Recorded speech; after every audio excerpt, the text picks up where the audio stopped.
আসসালামু আলাইকুম। গতকালকে জুলাই সনদ সাইন হলো। সেই জায়গায় জুলাই যোদ্ধাদের যেভাবে পুলিশ সরাই দিচ্ছে, হামলা করছে, সেটা অত্যন্ত নিন্দনীয়।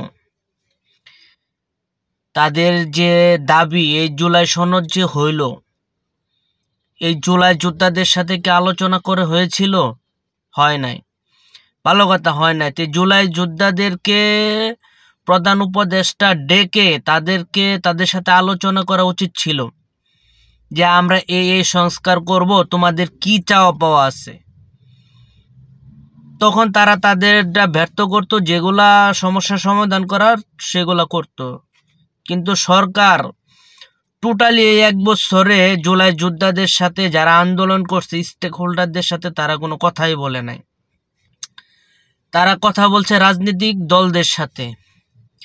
কোনো রাজনৈতিক দল কি গণ অভ্যুত্থান করছে? করে নাই। গণ অভ্যুত্থান করছে কে? সাধারণ জনগণ। তে সাধারণ জনগণ যদি গণ অভ্যুত্থান করে থাকে, তে সরকারের সম্পর্ক থাকবে সাধারণ জনগণের সাথে। রাজনৈতিক দলদের সাথে আলোচনা করছে, ভালো কথা। রাজনৈতিক দলদের সাথে আলোচনা করার পরে সরকারের উচিত ছিল জুলাই যোদ্ধাদের ডাকা, দলমত নির্বিশেষে। কিন্তু সরকার করে নাই। আমাদের দেশ কখনোই ঠিক হবে না। আমাদের দেশ কখনোই ঠিক হবে না। তার কারণ হচ্ছে তারা লোকদের মূল্যায়ন করতে পারে না, সম্মান করতে পারে না। আজকে জুলাই যোদ্ধারা হয়ে গেছে জাতির শত্রু। নেক্সট কোনো জীবনে যদি আবার দেশ সংকটে পড়ে, তাহলে কেউ তো আর রাস্তায় নামবে না। কেন নামবে? যারাই গণ অভ্যুত্থান করে তারাই শত্রু হয়ে যায়। আজকে দেখেন, এই যে নাহিদ, তারপর সার্জিস, তারপর হান্নান মাসুদ, হাসনাত আবদুল্লাহ এবং আরও যারা সামনে নেতৃত্ব, যারা সমন্বয়ক, তাদেরকে গালি দেয় রাজনৈতিক দলেরা। আপনি চিন্তা করেন, যাদের জন্য চক্ষু দান তাদের করে অপমান। তা আমাদের হইলো এই অবস্থা। এখন জুলাই যোদ্ধারা যারা ওই হাত হারাইছে, পা হারাইছে, তারা তো এখন না খায় মরবে। আর সুবিধা পাবে রাজনৈতিক দলের নেতা কর্মীরা। এই হইলো আমাদের প্রতিদান। তো এই সরকারকেও আমি মনে করি যে এই সরকারও যে ভুল করছে, সরকার যদি এই জুলাই যোদ্ধাদের কাছে ক্ষমা না চায়, তো এই সরকারও কিন্তু ভবিষ্যৎ খারাপ আছে। তারা তো আজীবন ক্ষমতায় থাকবো না, থাকবো। আর আরেকটা বিষয় হচ্ছে খালি নির্বাচন নির্বাচন নির্বাচন দিয়ে তো শেখ হাসিনা ক্ষমতায় আসছিল, কি হয়েছে? নির্বাচন দিয়ে তো বিএনপি ক্ষমতা ছিল, কি হয়েছে? এরশাদ ছিল ক্ষমতায়, কি হয়েছে? একটা নির্বাচনে কি সব সমস্যার সমাধান? সব রাজনৈতিক দল খালি বলছে নির্বাচন নির্বাচন নির্বাচন। নির্বাচন দিয়ে আমাদের দেশে তো 54 বছর রাষ্ট্র চলছে, কি হয়েছে? কোনো উন্নতি হয়েছে? আরো ঝগড়া ফাসাদ, মারামারি, কাটাকাটি, এই দল অমুক দলের মারে, ওই দল অমুক দলের মারে। একটা দেশে নির্বাচন তো হবে, এত ব্যস্ততা কেন? আর এই সরকার আমার মনে হয় ওই যে নাহিদ ইসলাম যে কইছে সেফ এক্সিট নিতে চাইতেছে, বাস্তবে নিতে চাইতেছে। তারা তাড়াহুড়া করে একটা নির্বাচন দিয়ে কোনো মতে ক্ষমতা হস্তান্তর করে তারা চলে যাবো গা, তারা বিদেশ যাবো গা, যাই আরামসে থাকবো তারা। জনগণ তো মরবে। একটা নির্বাচনের জন্য কি এই আন্দোলন গণ আন্দোলন হয়েছে? দেশ পরিবর্তনের জন্য আন্দোলন হয়েছে, ফেসিবাদ দূর করার জন্য আন্দোলন হয়েছে।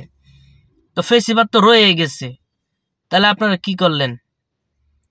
ইউনূস সাহেবের একটা মন্ত্রী কিংবা কোনো একটা ডিস্ট্রিক্টে যায় ওনারা সভা সমাবেশ করে নেয়, জনগণের সামনে কথা বলে নেয়। তা কি করছে ওনারা? ওনারা কি চাকরি নিছে যে আমরা এই 1-1.5 বছর চাকরি করে যামুগা? মানুষ যত বড় আশা নেই ইউনূস সাহেবের বসাইছিল, আসলেও তার 4-এর 1 ভাগও পূরণ হয় নাই। ফাও ফাও ওনারা নিয়ে এসে বসাইছে। তার থেকে ছাত্রদের ক্ষমতায় নেওয়া উচিত ছিল। ছাত্ররা ক্ষমতায় নিয়ে সারা বাংলাদেশে ছাত্ররা আইন শৃঙ্খলা ঠিক করতো, ছাত্ররা সবকিছু নিয়ন্ত্রণ করতো, তাহলে ঠিক আছিল আমি মনে করি। 5 বছর ছাত্ররা রাষ্ট্রটা চালাইতো, সবকিছু ঠিকঠাক করতো, তারপরে নির্বাচন দিত। কারণ কি করার, আগামী তো যে স্বৈরাচার হবে এর জন্য প্রস্তুতি নিয়ে রাখো, চিন্তা করো না। আগামী স্বৈরাচার আবার আসতেছে, আগামী 10-15 বছরের মধ্যেই আবার স্বৈরাচারের এই বাংলাদেশ আবার আসতেছে, এটা আপনারা ভাইবে রাখেন। যারা রাজনীতিক জ্ঞান রাখেন, রাজনীতি নিয়ে চিন্তা করেন, তারা বুঝবেন যে আগামী রাষ্ট্র কেমন হইতে পারে। কারণ যারা রাজনীতিক চিন্তা করে ওরা আগামী 20 বছর কি হবে সেটা নিয়েই তারা চিন্তা করে। তো শেখ হাসিনা যেরকম স্বৈরাচার হয়ে পালাইছে, আগামীতে দেখেন হয় বিএনপি স্বৈরাচার হবে, নয় জামাত স্বৈরাচার হবে, এর দুটার মধ্যে একটা হবেই, এটাই ধরে রাখেন। আর এগুলা আমাদের আসলে বাংলাদেশ যতদিন থাকবো আমাদের এই জাতি এটা সাফার আর করতে হবে। তার কারণ হলো আমরা জনগণ, বিপদের সময় জনগণ রাস্তায় নামি, বিপদ শেষ হলে জনগণে আর কেউ মূল্য দেয় না। হাজার হাজার মানুষ জীবন দিল, তাদের সাথে কোনো আলাপ আলোচনা নাই একটা রাষ্ট্র কেমনে হবে। তারা নিজেরাই সব ঠিকঠাক করে এখন জাতির সামনে আসে যে আপনারা সাইন করেন, আপনারা দেখেন। তো কি কি আছে এটাও তো মানুষ অনলাইনে দেখে নাই, মানুষ একটা ছাত্র জানে না, একটা ভালো মানুষ এটা বুঝে না যে কি কি সংস্কার হইলো, কে কিতে রাজি হলো, কে কিতে রাজি না, এটা সম্পূর্ণভাবে খুলাসায় হয় না। আমি নিজেও বুঝি নাই, সারাদিন আমি মোবাইল নিয়ে ঘাটাঘাটি করি, আমি নিজেও বুঝি নাই যে কি কি সনদে স্থায়ী হইলো, কি কি আছে।